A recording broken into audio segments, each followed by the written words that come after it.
हाँ, मैं dead body कहना चाहूँगी। इंसान जब मर जाता है तो डेड बॉडी ही कहता है। प्रत्युषा बनर्जी को देखकर आई हूँ मैं, और प्रत्युषा बनर्जी जो जो जैसे वो लेटी हुई हैं ऐसे लग रहा है सोई हुई हैं, और उनके ऊपर जो सफ़ेद चादर जो यहाँ तक ऐसे सर पे यूं पर ऐसे करते हुए यहाँ पर यूं ढकी हुई है इधर तक। तो यहाँ पर जब चुन्नी आती तो मैंने उसको नस को बोल के ये हटवाई। पूरे होंठ काले हो चुके हैं उसके।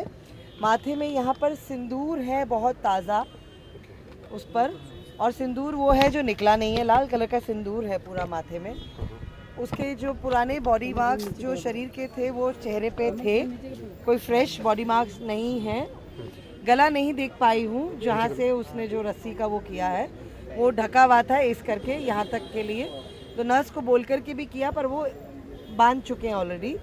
तो अभी 1 घंटे में शायद कूपर या सिद्धार्थ नहीं, इसको कूपर ले जाएंगे, माँ बाप आएंगे तो उसके बाद पोस्टमार्टम सिद्धार्थ या कूपर दोनों में से एक जगह पे। तो प्रत्युषा ने कभी कोई इस बीच में कोई बातचीत हुई, कभी जब ये मतलब इंसिडेंट हुआ उससे पहले कभी हाल फिलहाल में कोई नहीं, बहुत सारी ऐसी खबरें मैं आपको बताना चाहूँगी। मैं सरप्राइज हूँ और मैं सबसे विनती करती हूँ, जो आज टीवी फैटर्निटी के लोग इतने सारे आए थे और इतनी सारी चीज़ें जानते हैं आप, उसके बावजूद अगर आप चुप रहते हैं, मैं चाहती हूँ और मैं ये विनती करती हूँ सब पर कि सच्चाई मालूम होनी चाहिए सबको।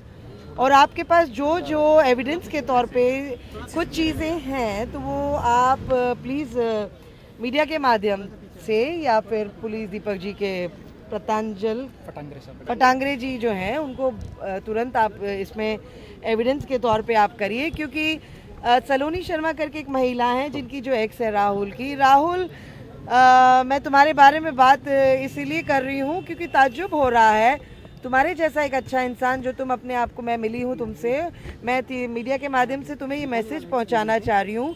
आपका आज यहाँ नहीं होना बहुत सारे प्रश्न उठा रहा है राहुल, और मैं ये कहना चाहूँगी राहुल तुम्हें यहाँ पे सामने आना चाहिए क्योंकि तुम उसके बॉयफ्रेंड हो रहे हो और तुम साथीदार रहे हो और तुम उसे लेकर आए हो यहाँ पर चाचा को फ़ोन करके। यहाँ तक कि दीपक जी ने भी कहा, मैं राहुल से आपके माध्यम से बात कर रही हूँ क्योंकि मैं फ़ोन लगा चुकी हूँ, राहुल का नहीं लग रहा है।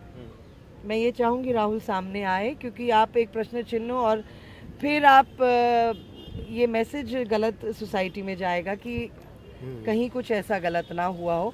पहला पॉइंट ये। दूसरा पॉइंट ये, रात के 3 बजे सलोनी शर्मा को लेते हुए प्रत्युषा बनर्जी का एक लड़की को फ़ोन आया इंक्वायरी करते हुए राहुल की। तीसरा पॉइंट ये है कि दुल्हन की ड्रेस के लिए उसने डिज़ाइनर को कहा था। तो हर चीज़ में जो ये हुआ है, बहुत सारी चीज़ें हैं जो प्रश्न चिन्ह उठा रही है। और मैं ये कहना चाहूँगी कि प्रत्युषा जैसी स्ट्रॉन्ग बच्ची, आप ये अंत तक, आप इतने अंत तक आप इंसान कैसे पहुँच सकता है कि अपने आप को वो मार सकता है। तो ये हालात और ये टेम्परामेंट, ये आपका दिमागी हालत क्या उस तरफ ऐसा पहुंच गया कि आपने अपने आप को हैंग कर दिया। तो lots of things are there, it's not so easy to kill yourself. Dolly ji, वो सलोनी वाला जो मैटर एक बार हमें थोड़ा समझ सलोनी कौन थी? सलोनी शर्मा राहुल की एक्स गर्लफ्रेंड थी। हर सबका अतीत होता है, क्या तो एक्टिंग मुझे नहीं इसके बारे में ज़्यादा पता है। तो उसकी एक सखी जो थी वो बता रही थी प्रत्युषा की कि दीदी इन्होंने हमको फ़ोन किया था प्रत्युषा ने, और प्रत्युषा रात के 3 बजे मुझे इंक्वायरी कर रही थी सलोनी शर्मा की। आपको नंबर चाहिए तो आपको देती हूँ, ऐसे भी कहा उन्होंने मुझे। और मैं ये चाहूँगी ये सब जो फ्रेंड्स हैं उनके सब सामने आए सारी चीज़ें। और याद रखिएगा फ़ोन में ऑटोमेटिक रिकॉर्डिंग्स होती है, तो प्रत्युषा का फ़ोन भी राहुल के पास है। राहुल, फ़ोन में रिकॉर्डिंग्स हैं, एविडेंस हैं, मैसेजेस हैं, तुम्हें फ़ोन आए इसके आए।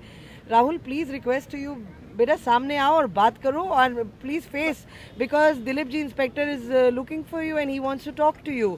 और वो ये पूछ रहे हैं कि डॉली जी अगर आपकी बात हुई तो मैं राहुल आपको फ़ोन कर रही हूँ, आपका फ़ोन नहीं लग रहा है, तो आप आइए। डॉली ये फिर एक जिया खान जैसा केस तो नहीं बनता जा रहा है? जिया खान के बारे में मैं यहाँ पे प्रत्युषा बनर्जी की बात कर रही हूँ। उस तरह से कहीं ये सारी चीज़ें उसी तरह से मतलब जो कण है वो मिलते जा रही हैं कड़ियाँ, इसलिए मैं आपसे पूछ रहा हूँ। देखिए ये तो अभी कल उनके माँ बाप आएंगे, जिसकी बेटी मरी है तो इंसान तो हमेशा वो जिस हालत में होंगे तो क्या टेम्परामेंट में रहेंगे। तो मीडिया से एक गुजारिश है, किसी की ज़िंदगी ना ख़राब करते हुए हम लोग ज़रा सा एक्चुअल प्रैक्टिकल होते हुए देखें हर चीज़ को, तो ज़्यादा बेहतर रहेगा। क्योंकि ज़िंदगी में रिलेशनशिप्स होते हैं जो अप्स एंड डाउन्स रहती हैं सभी में, चाहे वो कोई भी क्यों ना हो। पर मैं ये मानती हूँ भागना और जाना नहीं चाहिए, सामने रहना चाहिए और फेस करिए क्योंकि आप सच्चे हो तो आपका साथ सच्चा साथ देगा हमेशा। मैम पेरेंट्स कब तक आने की आशा है? कल आएंगे।